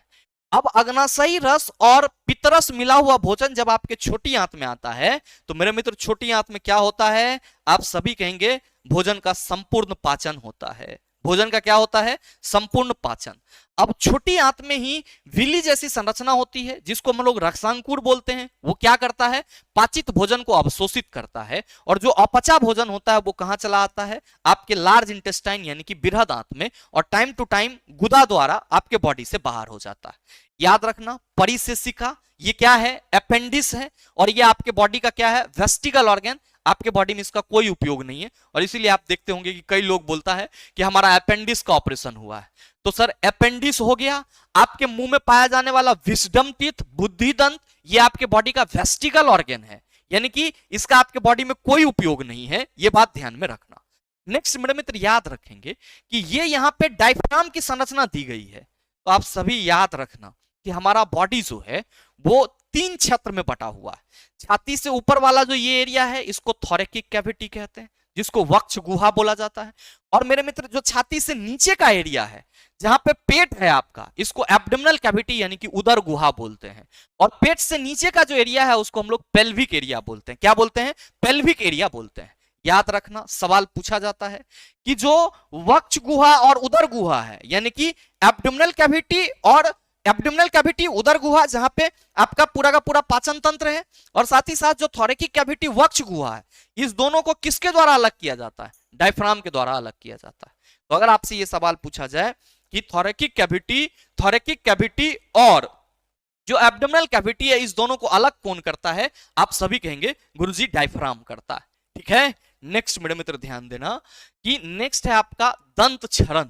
ध्यान रखेंगे कि अगर आप खाना खाते हैं, खास करके कोई शर्करा युक्त मटेरियल खा रहे हैं, चॉकलेट वगैरह खा रहे हैं, और आप अच्छी तरीके से कुल्ला नहीं करते हैं, तो संभावना है कि आपके लार के साथ वो शर्करा मिलकर के बैक्टीरिया तैयार कर ले और आपके अम्ल तैयार कर ले, और वो अम्ल आपके दांत का जो ऊपर का लेयर है उसको धीरे धीरे क्या करेगा? खराब कर देगा। कहा जा रहा है कि दंत क्षरण या दंत क्षय इनामेल तथा डेंटिन के सने सने मृदुकरण के कारण होता है। इसका प्रारंभ तब होता है जब जीवाणु शर्करा पर क्रिया करके अम्ल बनाते हैं और इनामेल मृदु या विखंजीकृत हो जाता है। मतलब जब भोजन का टुकड़ा आपके मुंह में ऐसे ही रह जाता है, तो मेरे मित्र जो शर्करा है वो लार के साथ मिलकर के क्या करता है? अम्ल बनाता है, जो आपके दांत के ऊपरी लेयर को धीरे धीरे कमजोर कर देता है। और मेरे मित्र आप क्या पाते हैं कि सर धीरे धीरे आपके दांत में छेद हो जाता है और आप कहते हैं कि सर हमको कैविटी हो गया। तो वही कहा जा रहा है कि अनेक जीवाणु कोशिका खाद्य कणों के साथ मिलकर दांतों पर चिपक कर दंत प्लाक बना देते हैं, और प्लाक दांत को ढक लेता है। इसलिए लार अम्ल को उदासीन करने के लिए दंत सतह तक नहीं पहुंच पाती है, और इससे पहले कि जीवाणु अम्ल पैदा करे, भोजनोपरांत दांतों में ब्रश करने से प्लाक हट सकता है। ये बात ध्यान में रखेंगे। ठीक है, तो दंत क्षरण तभी होगा जब मेरे मित्र जब आप सही ढंग से कुल्ला वगैरह नहीं करेंगे, और जब मुंह का पीएच वैल्यू 5.5 से कम होगा तो याद रखना टूथ डिके स्टार्ट हो जाएगा। नेक्स्ट ध्यान दो आप सभी, श्वसन की बात करी जा रही है। आप कहेंगे ये डायग्राम का क्या मतलब है? यही मतलब है कि आप सबों को मालूम है कि श्वसन की प्रक्रिया में सांस लेना और सांस छोड़ना दोनों शामिल है। सांस लेंगे तो ऑक्सीजन लेंगे, छोड़ेंगे तो कार्बन डाइऑक्साइड। अब आप कार्बन डाइऑक्साइड छोड़ रहे हैं नहीं छोड़ रहे हैं, इस बात की पुष्टि कैसे होगी? तो यही इस एक्सपेरिमेंट से क्या किया जा रहा है? चूने के पानी में निश्वास द्वारा वायु प्रवाहित हो रहा है। आप कहेंगे इससे क्या होगा? आप सभी ने कल के सेशन में देखा है कि चूने का पानी कैल्शियम हाइड्रोक्साइड में जब कार्बन डाइऑक्साइड गैस प्रवाहित की जाती है, ये कैल्शियम कार्बोनेट और साथ ही साथ किसमें टूट जाता है? H2O। क्या बना लेता है? H2O।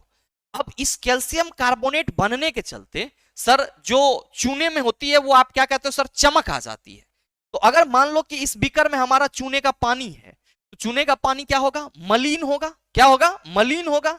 और जैसे ही आप उसको सर अपना उसमें सांस छोड़ेंगे तो आपके सांस में कार्बन डाइऑक्साइड है, वो कार्बन डाइऑक्साइड इस चूने के मलिन पानी को क्या कर देगा? दुधिया कर देगा। तो आप ये कह सकते हैं कि सर श्वसन प्रक्रिया के दौरान क्या रिलीज हो रहा है? कार्बन डाइऑक्साइड गैस रिलीज हो रहा है। नेक्स्ट मेरे मित्र ध्यान देना, श्वसन प्रक्रिया जो है वो दो चरणों में होती है। प्रथम चरण कोशिका द्रव में, अंतिम चरण माइटोकॉन्ड्रिया में। ध्यान रखना कि श्वसन प्रक्रिया में ग्लूकोज के जो अणु होते हैं C6H12O6 कोशिका द्रव में किसमें टूटते हैं? पायरुवेट में टूटते हैं, यानी कि C3H4O3 में टूट जाते हैं। अब मेरे मित्र ये जो पायरुवेट है ये ईस्ट कोशिका में ऑक्सीजन की अनुपस्थिति में इथेनॉल यानी कि C2H5OH प्लस CO2 और ऊर्जा में टूट जाता है। तो सवाल पूछा जाता है कि पायरुवेट निम्नलिखित में से किस कोशिका में सर एथेनॉल और कार्बन डाइऑक्साइड में तब्दील हो जाती है? आप सभी कहेंगे ईस्ट कोशिका में।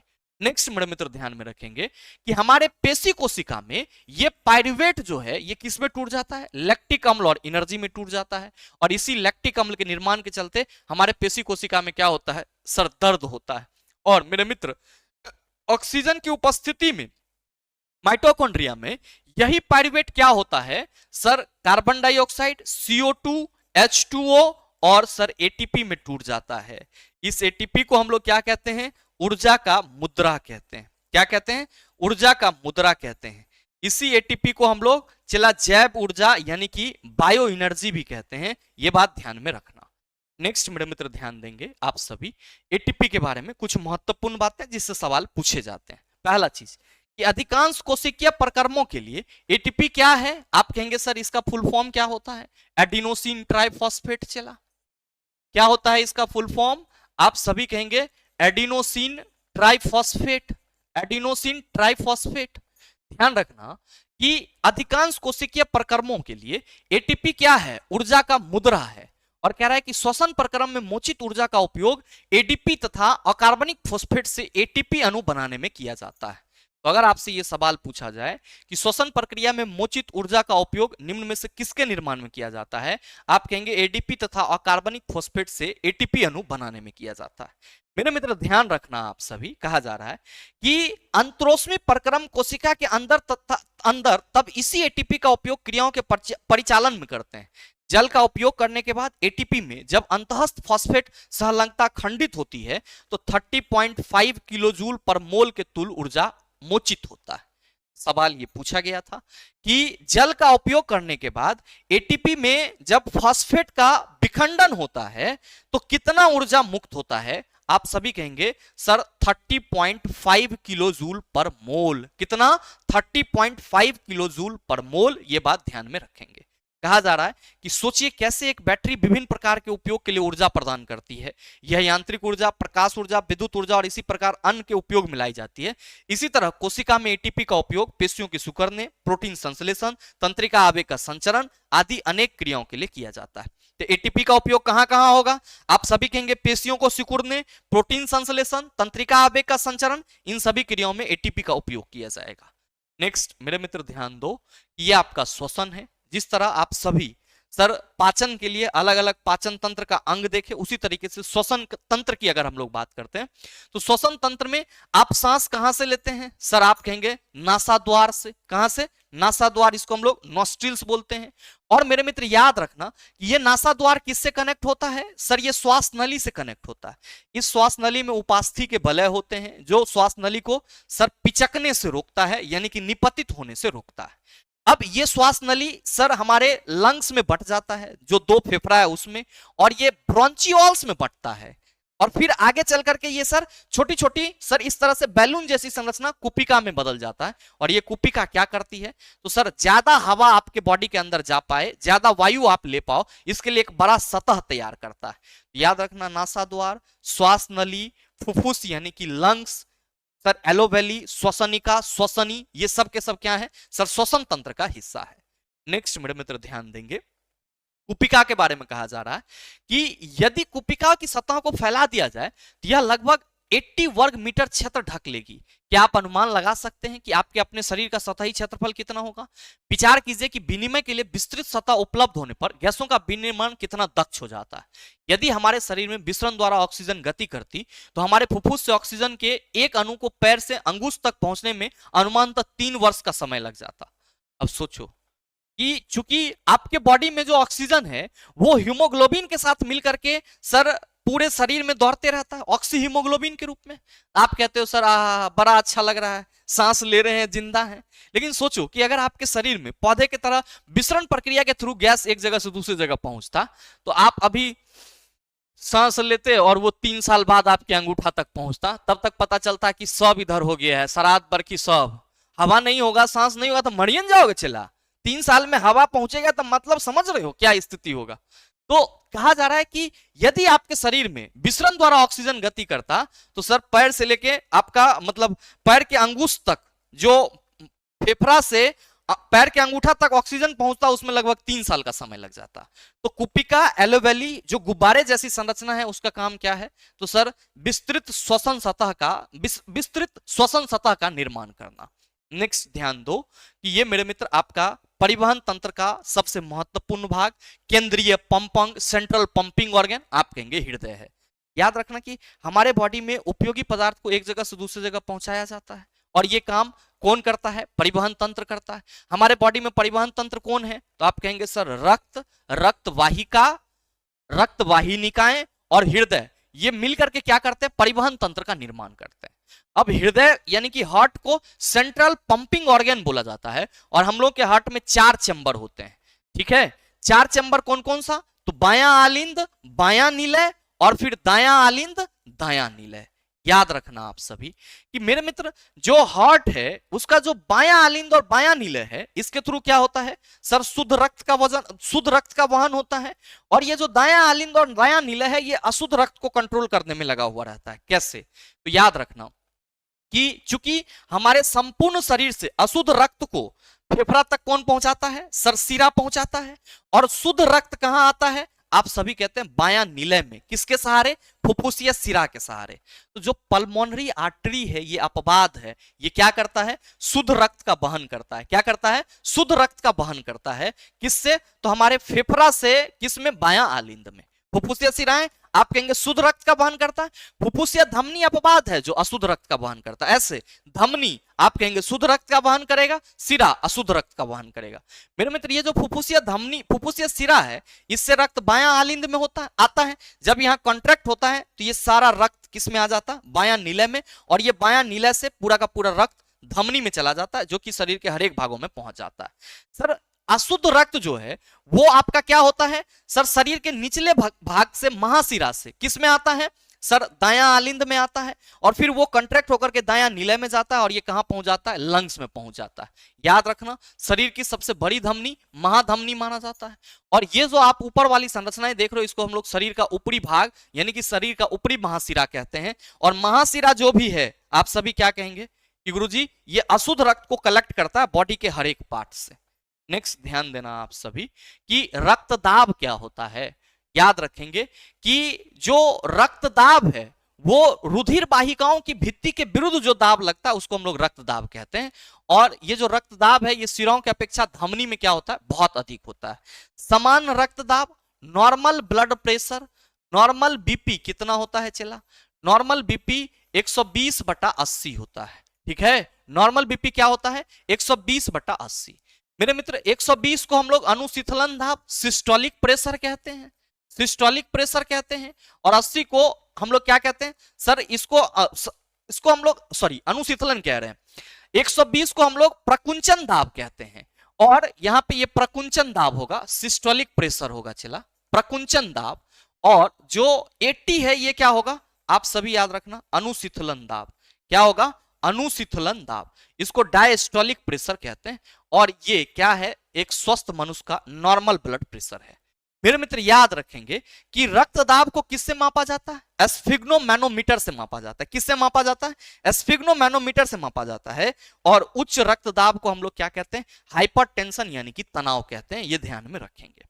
नेक्स्ट मेरे मित्र ध्यान देना, ये हमारा उत्सर्जन तंत्र है। क्योंकि हमारे बॉडी में भोजन पचा, आपने भोजन को या पचे हुए भोजन को शरीर के अलग अलग भागों में पहुंचाया, पचे हुए भोजन से ऊर्जा का निष्कासन हुआ।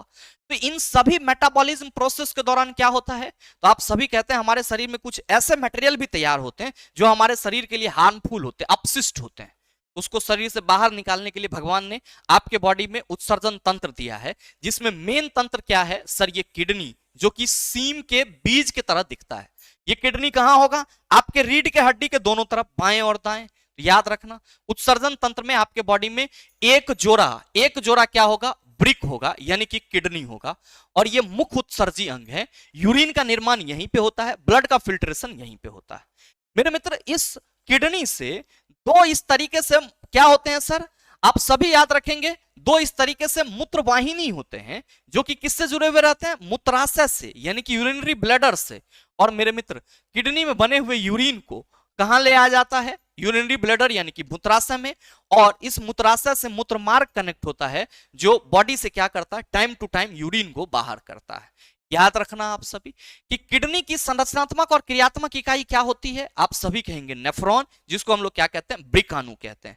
मेरे मित्र ये सवाल पूछा गया था कि उत्सर्जन तंत्र में कौन कौन से अंग कितने हैं? तो 2 गो किडनी है, और साथ ही ध्यान रखेंगे 2 मूत्रवाहिनी, लेफ्ट साइड और राइट साइड, 1 मूत्राशय और 1 मूत्र मार्ग। ये सवाल पूछा गया था, इसको एज इट इज माइंड में रखेंगे।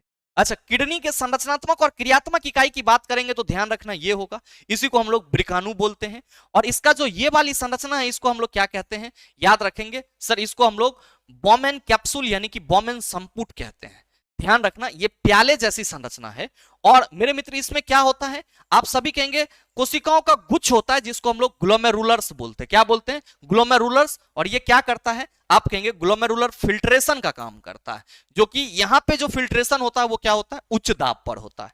नेक्स्ट यहां पे ध्यान रखना कि कृत्रिम वृक्क अपोहन भी होता है, जिसको हम लोग क्या बोलते हैं? हीमोडायलिसिस। क्या बोलते हैं? हीमोडायलिसिस।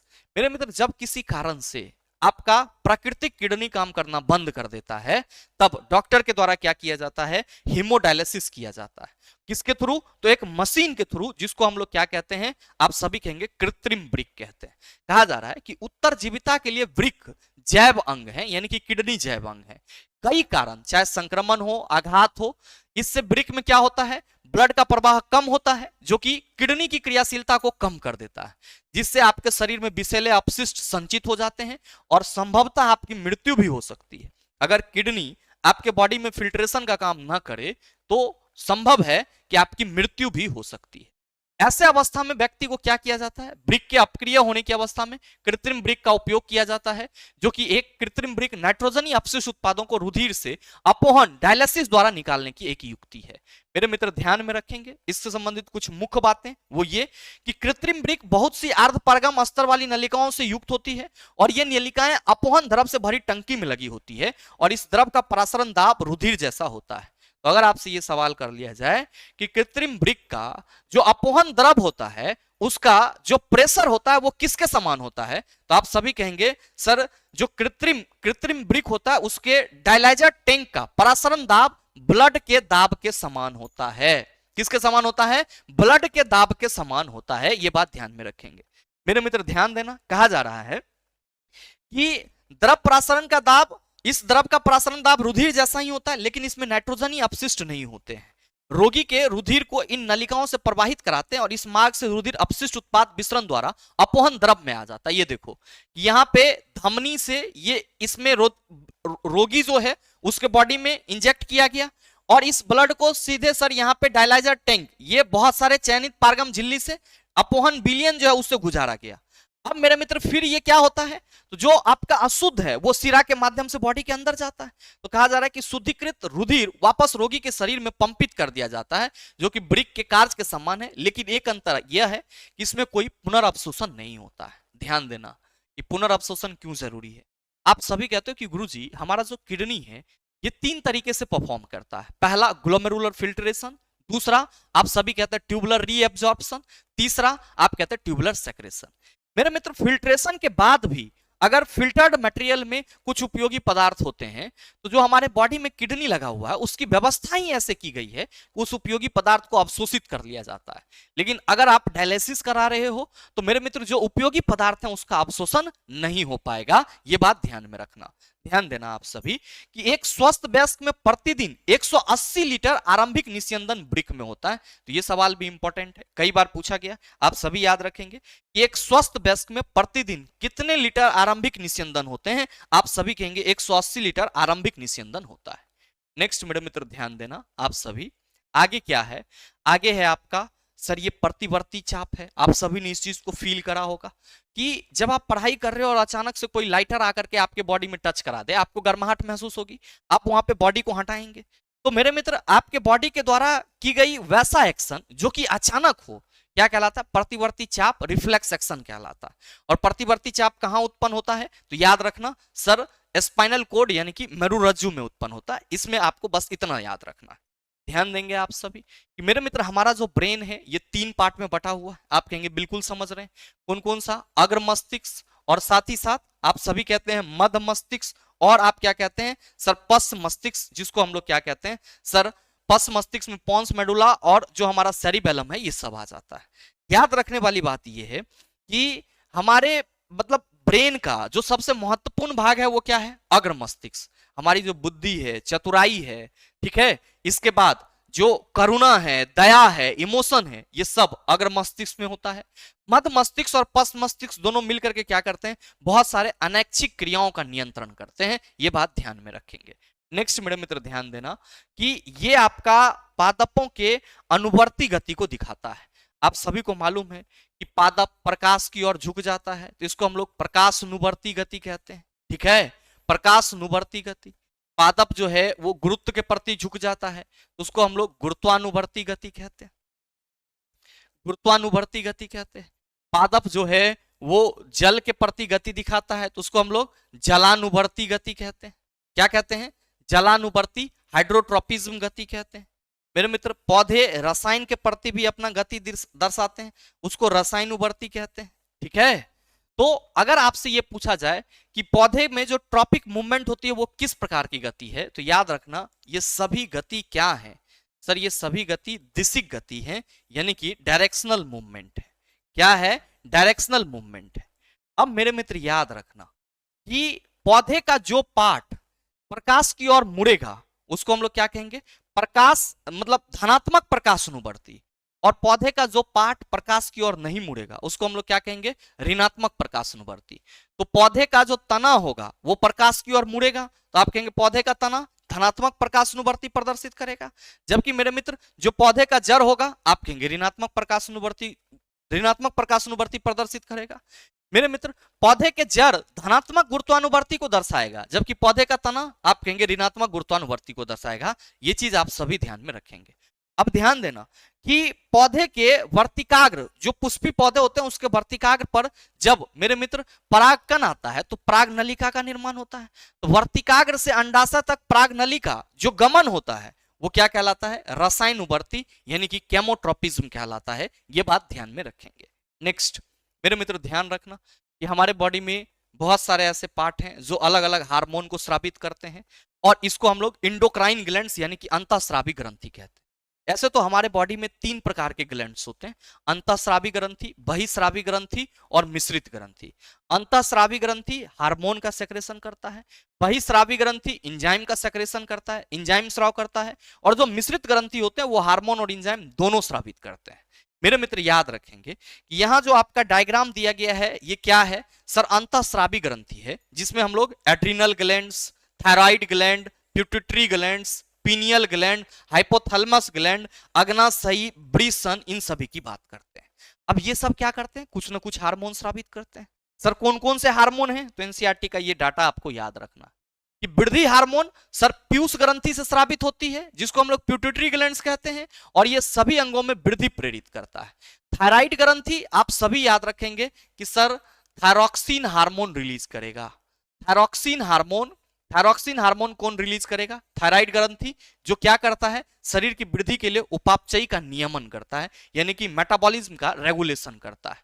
याद रखना इंसुलिन, यानी कि ये कहां से स्रावित होगा? पेनक्रियाज से। और मेरे मित्र पेनक्रियाज अग्नाशय क्या है?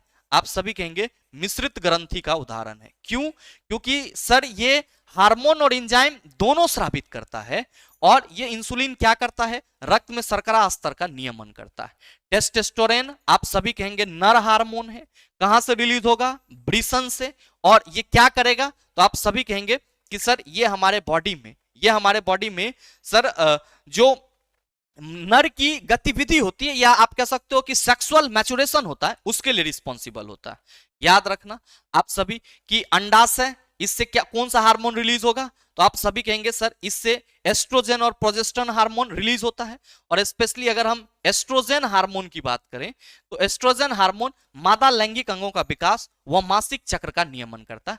टेस्टोस्टेरोन में लिख लो कि नर लैंगिक अंगों का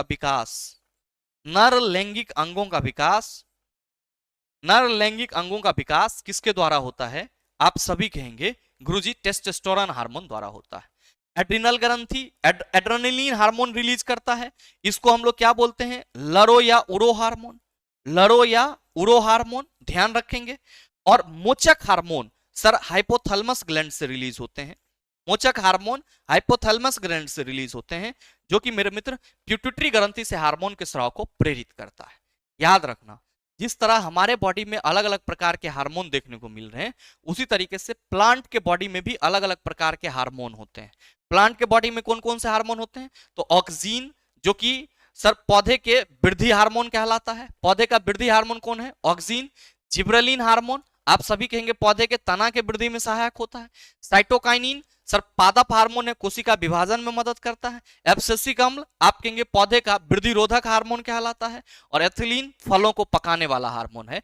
तो पौधे में 5 हार्मोन है: ऑक्सीन, जिब्रेलिन, साइटोकाइनिन, एबीए यानी कि एब्सिसिक एसिड और एथिलीन। ये बात ध्यान में रखेंगे। नेक्स्ट मेरे मित्र ध्यान देना कि जनन की बात करी जा रही है, और आप सभी याद रखेंगे कि अमीबा में सर जो जनन होता है वो किसी भी तल में होता है, और किस प्रक्रिया के थ्रू? आप कहेंगे द्विविखंडन। तो द्विविखंडन में 2 जीव मिलेगा। मेरे मित्र लेशमानिया में ये चाबुक जैसी संरचना देख रहे हैं, और पूछा गया था कि निम्न में से किस जीव में निश्चित तल में द्विविखंडन होती है? तो सर लेशमानिया में निश्चित तल में द्विविखंडन होती है और इसमें क्या होता है सर? चाबुक जैसी संरचना देखने को मिलती है। आगे ध्यान देना आप सभी। प्लाज्मोडियम आप कहेंगे मलेरियल पैरासाइट है, बहुविखंडन देखने को मिलता है।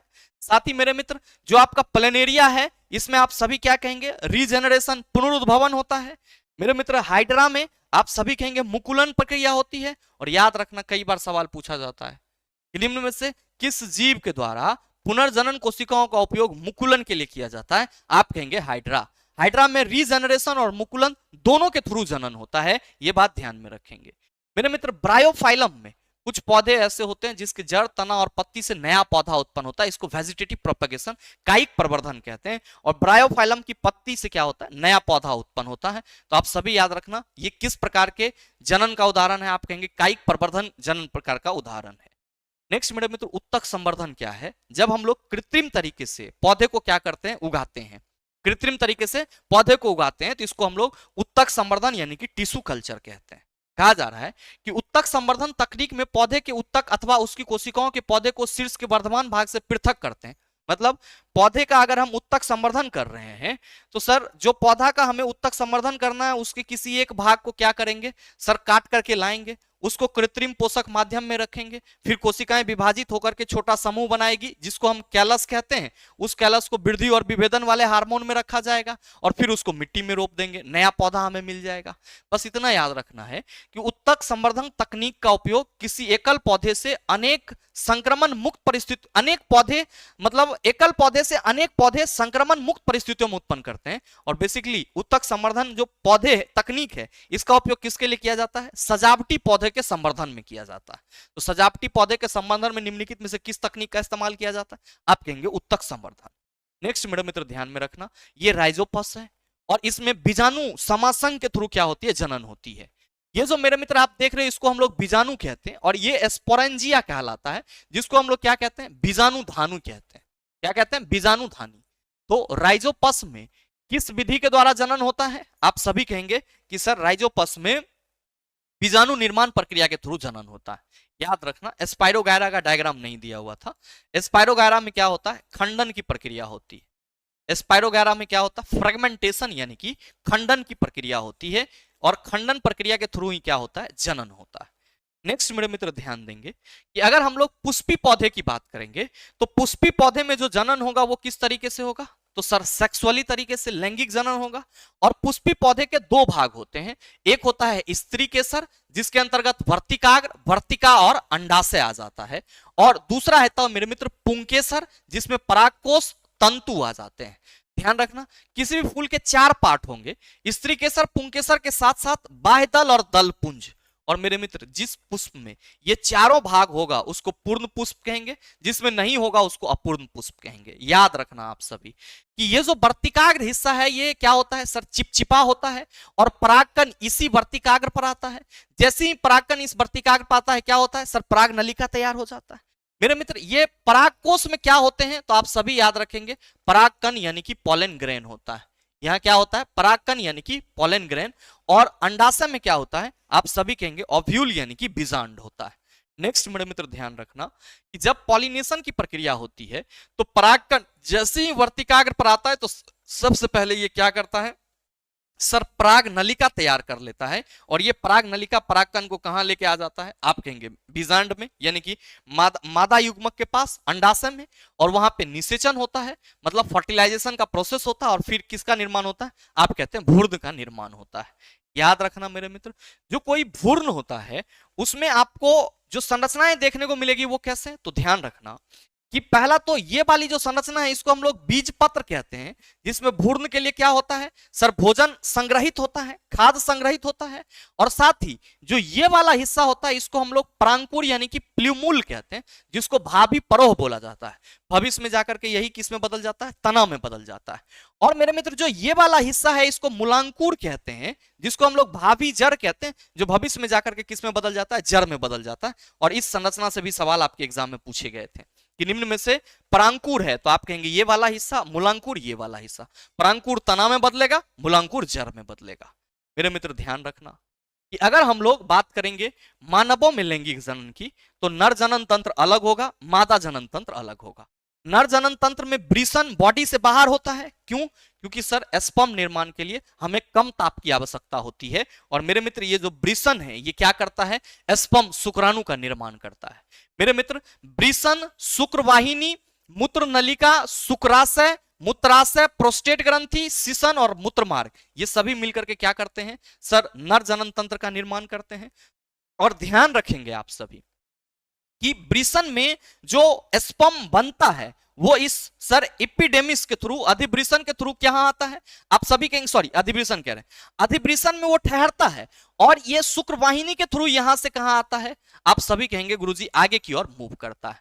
प्रोस्टेट ग्रंथि एक प्रकार का फ्लूइड मिलाता है आपके सीमेन में, जो कि सीमेन के एक विशिष्ट गंध का कारण बनता है, ध्यान रखना। साथ ही प्रोस्टेट ग्रंथि से जो फ्लूइड निकलता है वो स्पर्म को पोषण भी प्रदान करता है।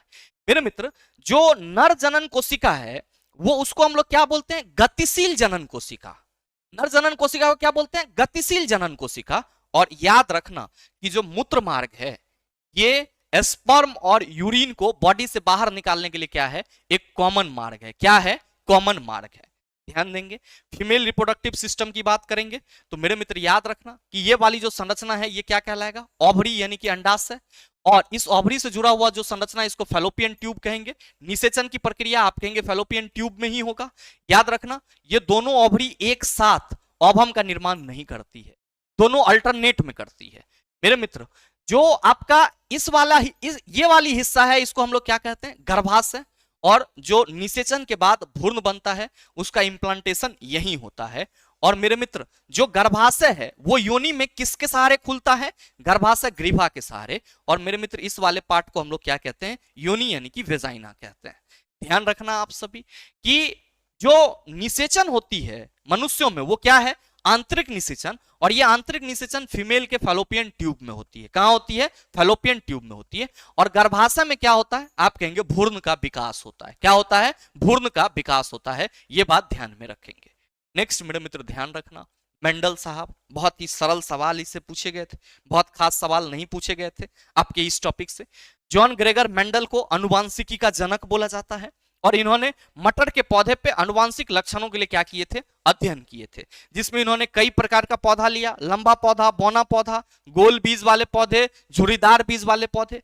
ध्यान देना क्या कहा जा रहा है कि मेंडल की प्रारंभिक शिक्षा एक गिरजाघर में हुई थी तथा वह विज्ञान व गणित के अध्ययन के लिए वियना विश्वविद्यालय गए थे। अध्यापन हेतु सर्टिफिकेट की परीक्षा में असफल होना उनकी वैज्ञानिक खोज की प्रवृत्ति को दबा नहीं सका। वह अपनी मोनेस्ट्री में वापस गए तथा मटर के पौधे पर प्रयोग किया। उनसे भी पहले बहुत वैज्ञानिकों ने मटर एवं अन्य जीवों के वंशागत गुणों का अध्ययन किया था, परंतु मेंडल ने अपने विज्ञान और गणित के ज्ञान को सम्मिश्रित किया और वह पहले वैज्ञानिक थे जिन्होंने प्रत्येक पीढ़ी के एक पौधे द्वारा प्रदर्शित लक्षणों का रिकॉर्ड रखा तथा गणना की। इससे उन्हें वंशागत नियमों के प्रतिपादन में सहायता मिली। तो आनुवांशिकी का जनक मेंडल को बोला जाता है। आनुवांशिक नियमों का प्रतिपादन आप कहेंगे मेंडल ने करा। मटर के पौधे पर प्रयोग मेंडल ने करा। और मेरे मित्र याद रखना आप सभी कि जो मेंडल साहब थे इन्होंने विज्ञान और गणित दोनों के कंसेप्ट को मिश्रित करके यूज किया। तो कई बार सवाल पूछा जाता है कि निम्न में से किस वैज्ञानिक ने विज्ञान और गणितीय ज्ञान को सम्मिश्रित करके आनुवांशिकी का नियम दिया? आप कहेंगे मेंडल। मेरे मित्र मेंडल ने जब लंबा पौधा और बौना पौधा में पॉलिनेशन करवाया यानी कि क्रॉस करवाया तो इन्होंने क्या पाया कि F1 पीढ़ी के जितने भी पौधे हैं वो सब के सब क्या हैं सर? लंबे हैं। तो मेंडल ने यह बताया कि फर्स्ट जनरेशन के जो पौधे हैं उसमें लंबापन का गुण प्रभावी है और लंबापन का जो गुण था वो क्या था? Dominant character.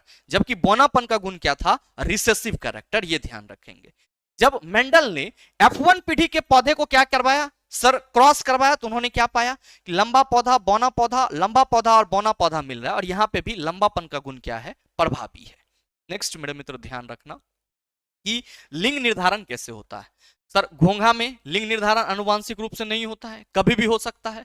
सरीसृप में लिंग निर्धारण तापमान पर होता है और सर मनुष्यों में लिंग निर्धारण आनुवांशिक रूप से होता है। अब ध्यान देना कि मनुष्यों में नर और मादा, ध्यान रखना कि मनुष्य नर हो या मादा टोटल गुणसूत्र कितने होंगे? 46 यानी कि 23 पेयर, जिसमें 22 पेयर ऑटोसोम और एक पेयर एलोसोम होगा या उसको हम लोग सेक्स क्रोमोसोम बोलते हैं।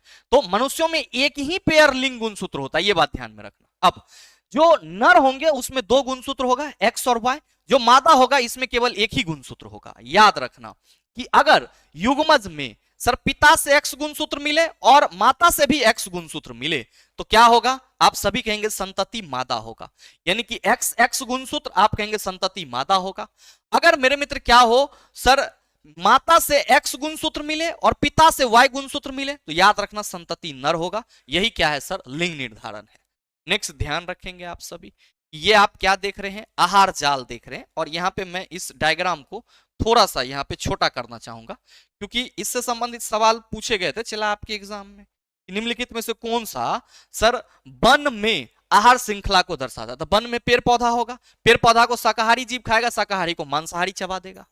तालाब में तो आप सभी ध्यान रखना, तालाब में जलीय पौधे होंगे, उसको टिड्डा वगैरह जो जलीय जीव होंगे वो खाएंगे। जलीय जीव को मछली खा जाएगा, मछली को तो बोगला नजर दौड़ेले है।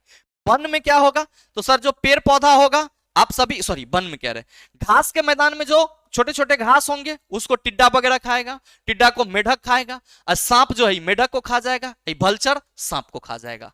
तो सर आहार श्रृंखला जीवों की वह श्रृंखला होती है जिसमें प्रत्येक जीव एक दूसरे का भोजन करते हैं। ठीक है, नेक्स्ट मेरे मित्र ध्यान रखेंगे कि अगर हम लोग जीवों के पोषी स्तर की बात करते हैं तो हम लोग कुछ इस तरीके से जीवों का पोषी स्तर निर्माण करते हैं, जीवों का पोषी स्तर निर्माण करते हैं। ये बात ध्यान में रखना मेरे मित्र। आप सभी ये याद रखेंगे कि जो आपका सबसे लास्ट सबसे शुरू में है इसको हम लोग उत्पादक बोलते हैं। और याद रखना उत्पादक स्तर पर जीवों की संख्या सर्वाधिक होती है। हमने जितना भी बात बोला है चला सारा क्वेश्चन है, अगर माइंड में अट रहा है ना, एग्जाम हॉल में आप याद करेंगे कि गुरुजी ने हमें बताया था। उत्पादक स्तर पर जीवों की संख्या सर्वाधिक होती है। उत्पादक कौन है, आप कहेंगे पेड़ पौधा। तो ये पेड़ पौधा सूर्य प्रकाश को क्या करते हैं, स्थिर करता है। किस रूप में, रासायनिक ऊर्जा के रूप में। तो याद रखना अगर आपसे सवाल पूछा जाए कि निम्न में से किसके द्वारा सौर ऊर्जा का स्थिरीकरण रासायनिक ऊर्जा में किया जाता है, आप कहेंगे उत्पादक, यानी कि हरे पौधे द्वारा। और हरे पौधे की संख्या क्या होगी, सर्वाधिक होगी जीवों के अलग सभी पोषी स्तर से। अब हरा पौधा को जो खाएगा उसको प्राथमिक उपभोक्ता बोलेंगे। अब हरा पौधा और प्राथमिक उपभोक्ता जो दोनों को खा जाएगा द्वितीयक उपभोक्ता, और द्वितीयक उपभोक्ता को जो खा जाएगा उसको हम लोग क्या बोलेंगे, तृतीयक उपभोक्ता कहेंगे। मेरे मित्र ये पोषी स्तर होते हैं, इसको हम लोग क्या कहते हैं, प्रथम पोषी स्तर, इसको हम लोग क्या कहते हैं सर द्वितीय पोषी स्तर, और इसको हम लोग क्या कहते हैं तृतीय पोषी स्तर, और इसको हम लोग क्या कहते हैं, आप सभी याद रखना चतुर्थ पोषी स्तर कहते हैं। तो ये बात ध्यान में रखेंगे मेरे मित्र। ये सारी चीजें अगर आपके माइंड में है तो लगभग बायोलॉजी के सभी टॉपिक एक नजर में सब कवर हो जाता है, रिकॉल हो जाता है। और मैंने पूरा प्रयास भी करा है कि जितनी भी बातें हैं, चाहे वो कोशिका से लेकर के जीवों के जन्म तक अनुवांशिक नियम तक हो, वो सारा एक बार आपके पास थ्रोली क्या हो जाए, रिवाइज हो जाए। तो अगर आपने वीडियो को 2x भी देखा है, यानी कि 2 गुना स्पीड से भी देखा है, तो मेरे मित्र बहुत सारी चीजें आपका रिवाइज हो चुका होगा। साथ ही ध्यान दीजिएगा एक और चीज कि जो ऊर्जा का प्रवाह होता है पारितंत्र में, इकोसिस्टम में, वो क्या होता है, एक दिशिक होता है। यानी कि सूर्य का प्रकाश से ऊर्जा उत्पादक को मिला, उत्पादक से ऊर्जा शाकाहारी को मिला, शाकाहारी से मांसाहारी को, और मांसाहारी से शीर्ष मांसाहारी को। तो याद रखेंगे कि पारितंत्र में ऊर्जा का प्रवाह क्या होता है, एक दिशिक होता है। ये बात ध्यान में रखना। साथ ही मेरे मित्र एक छोटा सा अपडेट आप सबको देना चाहेंगे कि आप में से कोई भी छात्र अगर हमारे साथ जुड़ करके आगामी सभी भर्ती परीक्षा के लिए एनसीईआरटी को complete line by line discuss करना चाहते हैं तो आप सभी का स्वागत रहेगा NCERT 9th and 10th master solution batch में। इस बैच को आप द लॉजिकल साइंस एप्लीकेशन से प्राप्त कर सकते हैं। और ध्यान में रखिएगा द लॉजिकल साइंस एप्लीकेशन को आप गूगल प्ले स्टोर से डाउनलोड कर सकते हैं। और इस बैच से संबंधित किसी भी तरह की जानकारी के लिए आप दिए गए नंबर पर कॉल या व्हाट्सएप कर सकते हैं। बहरहाल उम्मीद करते हैं ये पूरा का पूरा सेशन आप सबों के लिए उपयोगी रहा होगा। अगर आपके लिए उपयोगी है तो सेशन को लाइक कीजिएगा, ज्यादा से ज्यादा अपने दोस्तों के साथ शेयर कीजिएगा। और अगर आप चैनल पर नए हैं तो मेरे मित्र चैनल को सब्सक्राइब करके बेल आइकन दबा लीजिएगा ताकि इस तरह के एग्जाम रिलेवेंट वीडियो का नोटिफिकेशन सबसे पहले आपके पास पहुंचे और आप उसको सबसे पहले देख पाओ। मिलते हैं फिर अगले सेशन में, तब तक के लिए best of luck. Thank you, have a nice day.